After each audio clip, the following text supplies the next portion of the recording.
Organizations in Rapid City are working together to make sure the homeless don't go unnoticed. The Cornerstone Rescue Mission, Monument Health, and the fire department's mobile medic have worked to open the Cornerstone Medical Respite Center. KELOLAND's Tyler Louder spoke with people who run the facility for tonight's Eye on KELOLAND. The Cornerstone Medical Respite Center allows homeless people to get more care and rest by medical professionals while also opening up more beds at Monument Health. We needed a place where homeless people who were not sick enough to stay in the hospital but too sick to return to the mission or the streets to have a safe place to recover. Kind of like you and I would if we got out of the hospital and we would just do some bed rest at home for some time.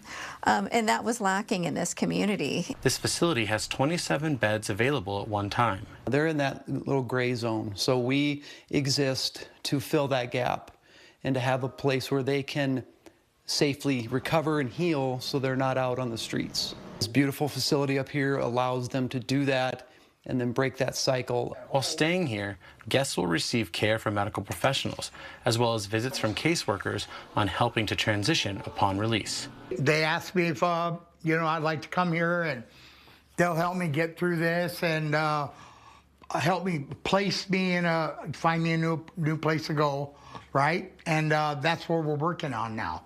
You know, I'm getting healed up. It's been surreal. The fire department's mobile medic work with many of these people year-round and know who needs additional help.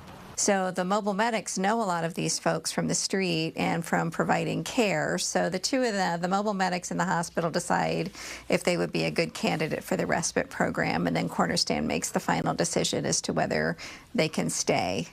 And then we all just work together to make sure that they get the care that they need. Each guest's care is different when staying at the respite center and leave once their plan and health are good to go. We've had some folks that have been here for a few days, some people who have been here for 3 weeks.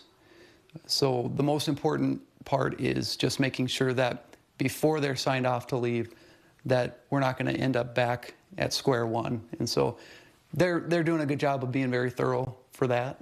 Guests receive meals, their own room, and a community space to socialize, all while recovering and taking those steps to move forward. I have some very seasoned staff up there, and we've purposely gone kind of slow just to make sure that we can take care of issues as they arise. We're used to doing 24/7 coverage. In their first 5 weeks, over 200 nightly stays have been accounted for, providing time for recovery. I see the nurses every day, so I get checked in and check my numbers, diabetic, my heart rate, my foot, how's that going? Home health comes and I see them twice a week, and there's a part of me that I can't believe that this is happening to me, that this program is here for people like me, With Eye on KELOLAND, I'm Tyler Louder. The center will continue to offer extended care for people year-round.